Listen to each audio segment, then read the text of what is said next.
Oi, no vídeo de hoje nós vamos falar sobre diagnóstico. Como é que o médico psiquiatra chega ao diagnóstico de um paciente? Então, para contextualizar esse diagnóstico, eu vou ter que falar um pouquinho sobre a consulta psiquiátrica. Então, o paciente que vem até o médico procurando um tratamento, ele também quer saber qual é o seu diagnóstico, né? O que está causando todos aqueles sintomas ou queixas que o trazem até o médico.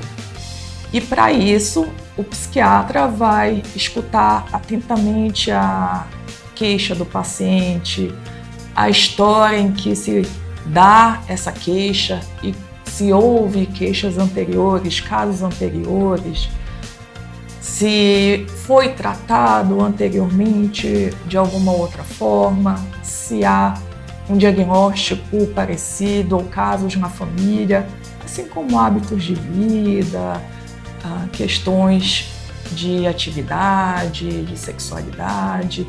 Tudo isso vai estar inserido nessa conversa para que o médico ele possa pensar, raciocinar em que poderia ser aquilo que o paciente traz. E geralmente, dependendo do caso, nem sempre o diagnóstico podemos dar numa primeira consulta. Até porque na psiquiatria, como não temos um exame específico, como um exame de sangue ou um exame de imagem, nós temos que escutar bastante aquele paciente para podermos colocar nas categorias para se englobar um diagnóstico. E os diagnósticos, por mais variados que sejam, como depressão, transtorno de ansiedade, esquizofrenia ou bipolaridade, eles estão inclusos em critérios, que aqui no Brasil nós utilizamos a CID, que é o Código Internacional de Doenças.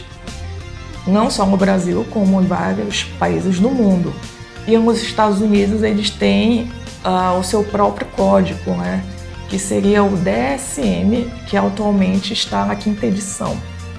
E sendo que os dois já vão mudar, né? Já vai ser, no Brasil hoje é a CID-10, logo mais será a CID-11.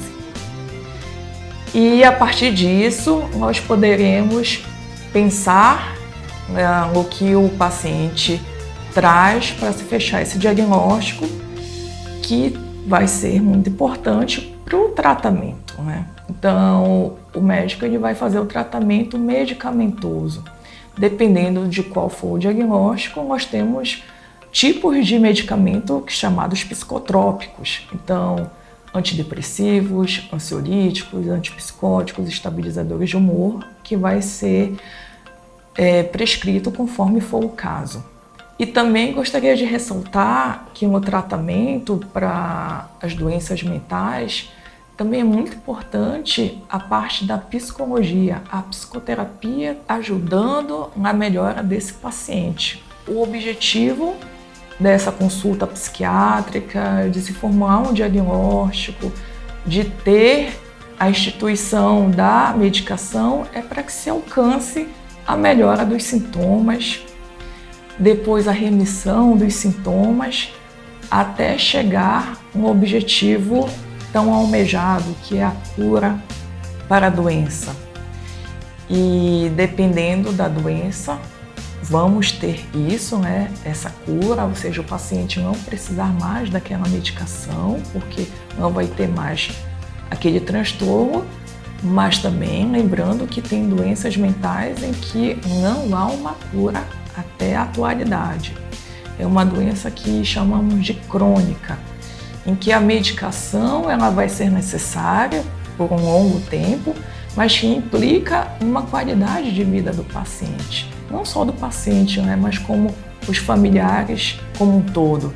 Então, um paciente estabilizado, um paciente que consegue ter suas atividades diárias de vida, como trabalho, rotina, socialização, familiares, necessitando da medicação, mas estabilizando, é uma grande melhora para aquele paciente. Então, tudo isso faz parte dessa consulta Geralmente, como eu disse, não é um diagnóstico que se dá numa primeira consulta e também não vai se resumir a uma única consulta. Vai ter outras consultas, outras avaliações que o médico vai determinar o período, né, de interconsulta, e conforme for, aumento de dose, instituição de remédio, retirada de remédio ou manutenção de remédio. Então, fico muito satisfeita em poder fazer esse esclarecimento para as pessoas que têm interesse nesse assunto, que têm curiosidade e que fazem, né, um tratamento, ou o próprio familiar, né, que tem alguém passando por uma situação dessa, para poder ajudar a compreender melhor tanto a parte médica quanto do paciente. Obrigada.